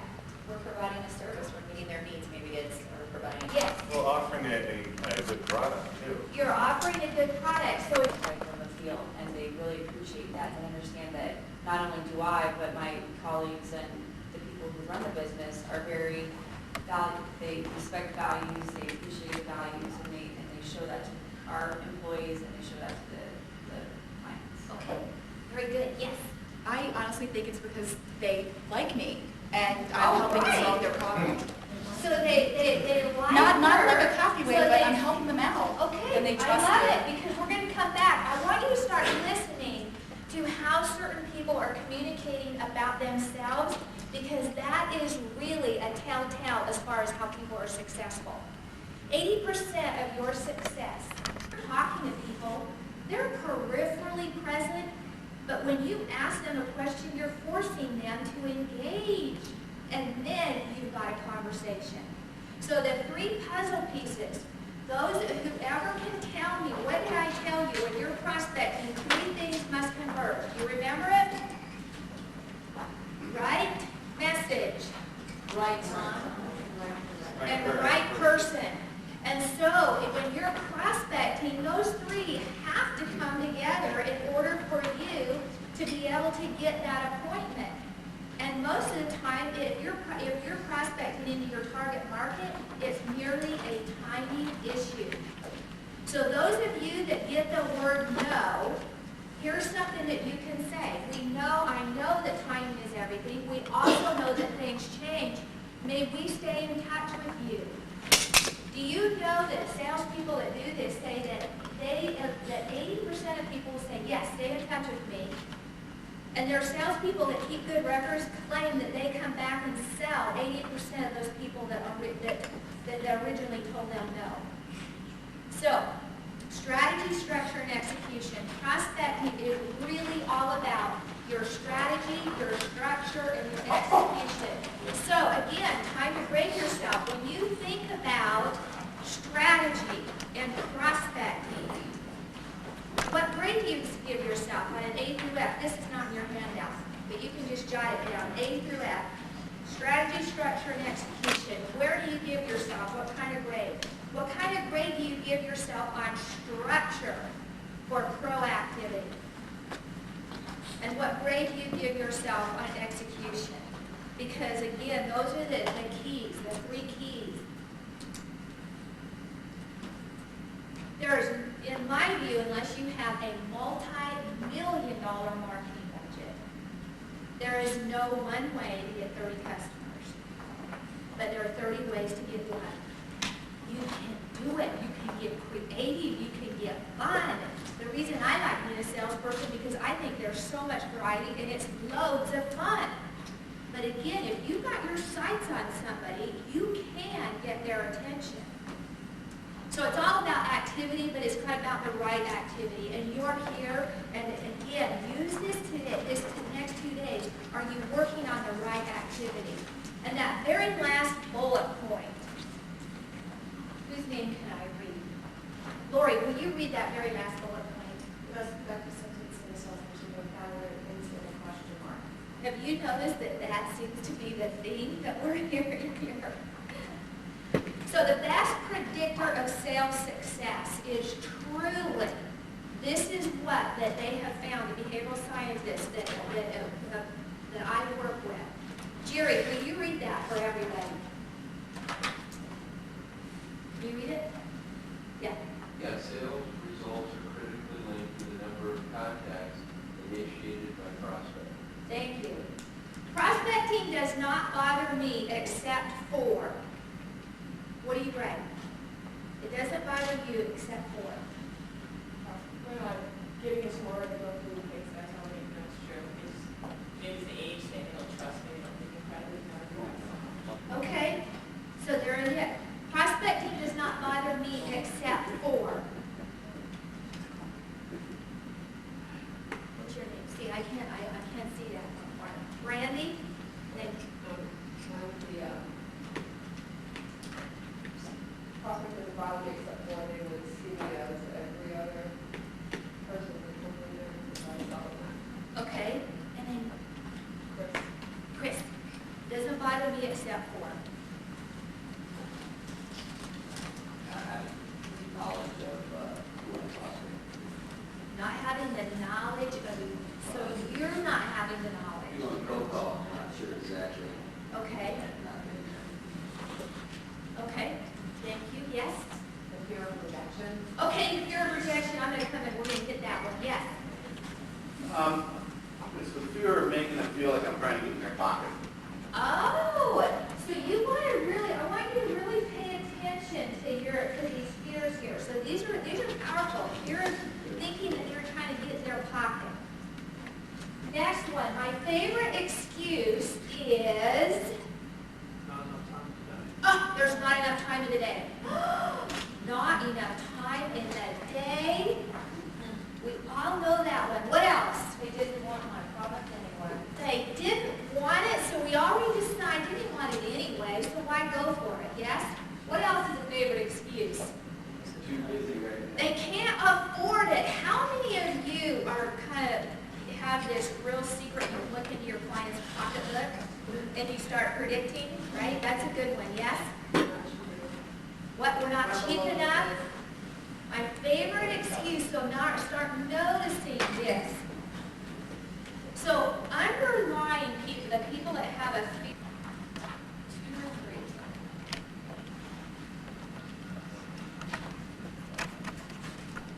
Maybe it's just something you want to remember when you go back. It's not anything that profound, but it's stuck with you. It gets you there.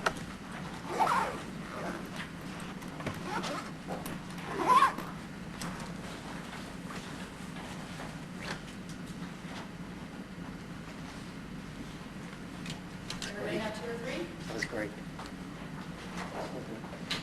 2? Anybody need more time? All right, I want you to turn to a partner. I want you to share your 2 or 3, each of you taking turns. And I want you to talk about why. What's going on in your sales world that these things stood out? Did it relate to a story, a sales story, something that's happened recently, an area of your sales life that you want to improve? go ahead and turn to a partner, share that with them so it starts to get ingrained, and you are going to take it back to work on Monday.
Okay, if you haven't switched partners, go ahead and switch. Make sure everybody has a chance. I know they got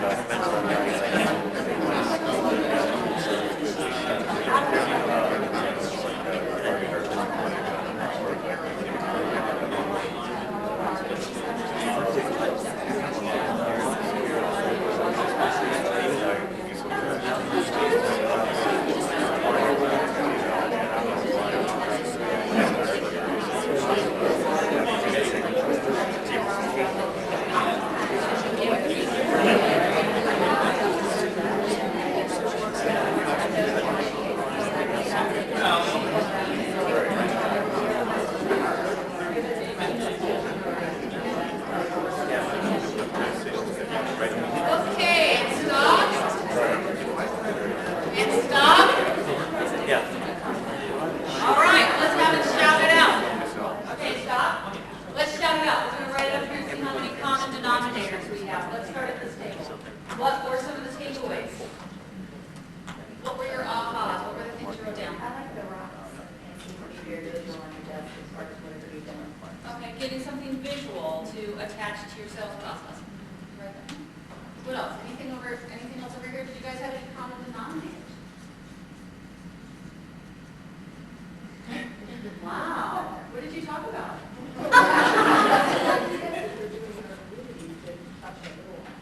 Okay, were the ideas inspired by something you heard here, or did you don't have any takeaways yet? Nothing, huh? No. Don't give them the end of the thing survey. Mike and I talked about one yesterday, was a really good tip, about using a different colored clipboard in the marketing person's monitor. Okay. Identify the staff members, the sign that the Prospects are there. Yeah. Okay, that's great. That's really great. So making the prospecting process visual to the whole staff. Right, so it's Excellent. exactly now, Everybody's on their best behavior. Exactly. Yeah, you can see I'm not going to go away until I get more out of this table. Well, with families, I think, we want to have to be very realistic with them, so I'm not seeing big pictures, because we really see what we have to kind of let them know, this is seriously mom.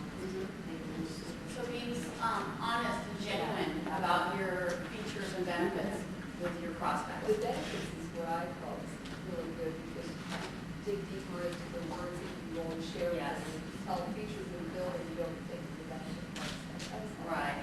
Absolutely. Absolutely. All right, you guys are off the hook. Okay, over here. What were your takeaways? Yes, Chris. Whatever you believe, you'll create situations to validate your beliefs. So you're creating your sales world in your own mind first. You think that cold calls will be poor results. Yeah, absolutely. Did you guys kind of share that discovery from all of you? What else do you have? Everyone is prospect. Everyone is your prospect, okay? Anything else? I think where emotions are involved, with decisions or not, is important for me. And then another thing is also my other insecurities is that you're confident in writing people write your checks. Don't want people asking for money. Okay, so when emotions are involved, good decisions are not present, and be confident in why people write you a check. Excellent. Okay, how about you guys? stood out to me was forget about what you can say, what you can ask. Says Okay. just about the whole listening. Forget about what you say and focus on what you can ask. Excellent. What else? Change can be positive. Expanding your comfort zone. Expanding your comfort zone. Great. The confirmation of visibility is key. Confirmation of visibility is key. All right, over here. What do you guys have? Speak up, leader. Well, we have a leader.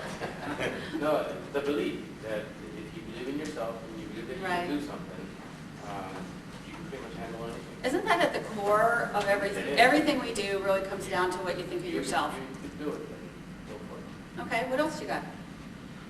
Stretch yourself. To stretch? Question yourself. Okay. What else do we have? I asked everybody to write down 2 or 3. What do you have? I have attitude starts with the belief pattern. Okay. It actually starts with the belief pattern, and the fear of self-promotion was a big one. Ah, okay. Removing the fear of self-promotion. Yes. Very good. Okay, anything else from over here? All right. How about you ladies? What do you have? The value of being in the sales process. The value of you in a sales process. Great. What else do you have? Asking the right questions. Asking the right questions. Keeping your promises. Keeping promises, acting with integrity around the sale is huge. And isn't that at the core why that the word sales has a bad connotation? Because in the past, historically, and I mean really, it's a long, long time ago, salespeople had a reputation of acting without integrity, where now most of them do. How about you guys? That was you guys right here. I like to rest inside your comfort zone, live on the edge and outside of your comfort zone. Okay. The application of knowledge is power. Application of knowledge. I don't know if anybody else wrote this down, but what he said to my vote, if you want more, get out of your butt. There you go.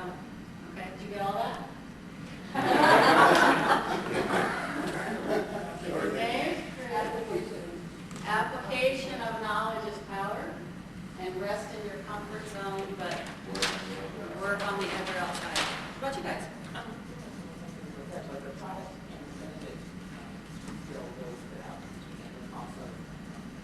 Okay, good. Now, when you said the product and benefit skills stood out for you, when you get back to the office next week, what's your game plan with this book? Actually in itself, you sit here and listen to it, you read it, you go back and it takes away a lot. Right. Everyone goes to different communities and places, and you go, wow, I really want to sit out with this, but it gave me time to learn how to word it so that I would be stepping up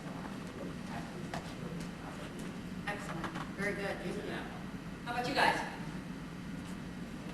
It's okay to be a salesperson. I really believe in that.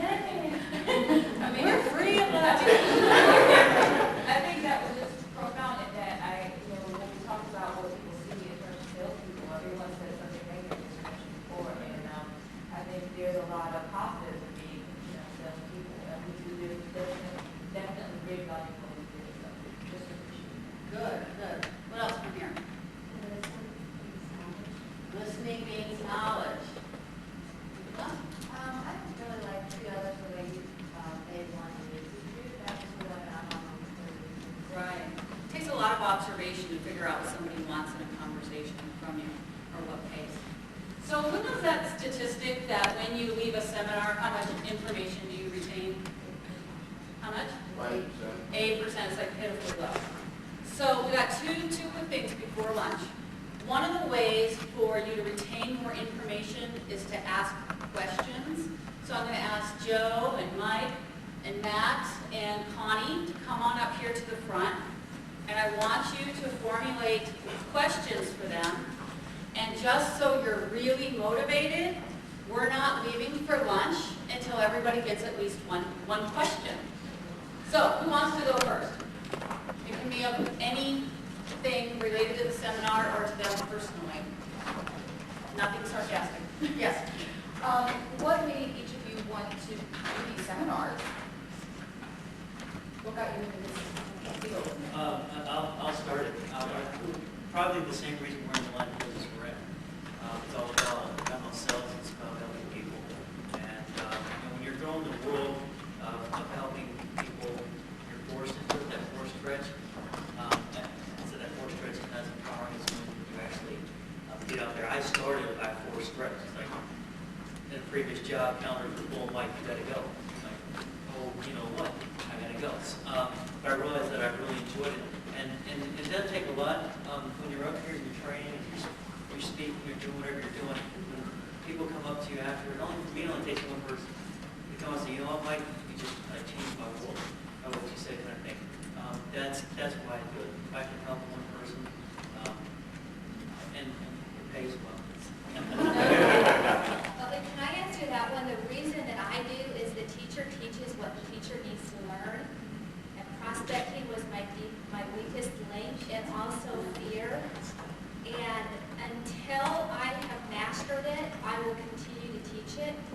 And then after that, I will find something else to do. Joe, anything from you? Just to make a difference. And that's the major thing for me. My purpose in life, we try to help people find their purpose in life and intentional achievements, is to help people see things more clearly so they can make better decisions, because better decisions mean better life. So these seminars help me help people see things differently, make their lives a little bit better, make their sales a little bit better, ultimately make things more effective for them. Good, we get everybody. How about you, Matthew, on that question? Mine's real quick. It's all about results. And I like what I have as B times do equals results. So when you see those results and those changes in people, and one person at a time, what Mike likes to say, that makes all the difference. If I could piggyback real quick. Sure. This little price that everybody got, if you don't even believe in it, it also comes from a chapter of my book, but it also really, I wear it every day. I never take it off unless I don't have anything on me and I'm giving it to somebody that really needs it. But to me, it is about, somebody, not to quote the Bible, anything, but it's faith without works is dead. That you can believe certain things, but if you don't really put your actions behind those beliefs, it really doesn't mean anything. So that, to me, like I said, all of us here, this is our belief, and we're actually doing it. And this is a reminder for me every day of why I get up and do whatever it's for people like you. I do this because I like attention. Well, maybe this is, hand in hand with the belief system and everything, but I believe that each individual has a motivator in life. I just would like to know what your motivation is. Why don't we direct the question towards one person so that we can hit lunch soon? Sorry. Connie? Oh, so what's my motivator? Yes, you're a very upbeat person. What is your motivator? What gets you that way? Some people it's coffee, some people it's... Well, the joy that I have in my life is definitely my spiritual journey. And also, I'm very motivated by money. I like it. It's nice. And it's nice to have. And the more I have, the more I can give and experience. Any questions?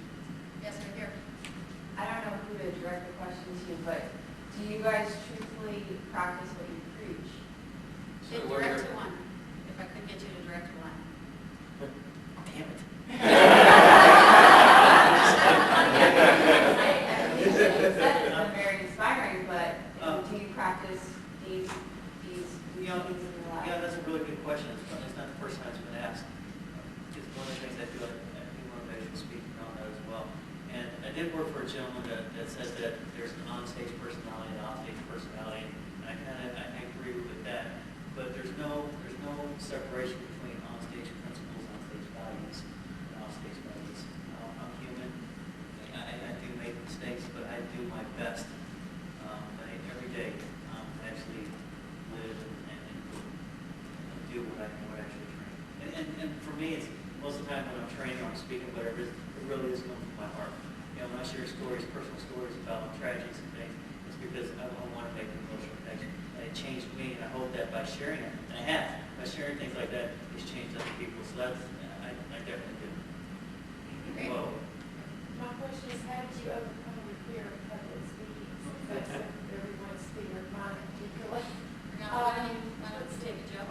I started in 1982 with a company called Dale Carnegie Training, if anybody's heard of it. And they teach people to overcome their fear of public speaking. That's how Dale Carnegie got started in 1912. Prior to that, I was in the clergy, so I used to sing in front of people all the time. But I was told, Mike, that the most difficult part of any seminar for me is the first 5 minutes. You know, once the first 5 minutes are over, then I'm doing fine, everything's great. But that first 5 minutes just kills me every single time. Great. I need one more question over here to Matthew. Yes. What was your biggest achievement? Mine? I have to go back to my children. Probably really though, I have a 9-year-old and a 6-year-old, and my biggest achievement is my growth. A little piece of my heart. Over the last couple of years, going through a life-changing divorce, and really putting my children right there in the core. One thing I will share with you, and I've had this conversation with many family and friends and clients, is my belief system comes first, and my children come second. And my belief is you have to put yourself first before you can take care of anybody else. So that's a little piece of mine. Thank you. Okay, so we've already decided that only about 8% of this information is going to get retained. So we have to take extra steps to make sure you really carry this message back over the weekend and get it back in the office so that you're improving your sale. So my challenge to you is when you go to lunch, take that page 106, you can take it right out of your book if you want to take it with you, and deepen the conversation with the people you are lunching with and get to know somebody you don't know. So with that,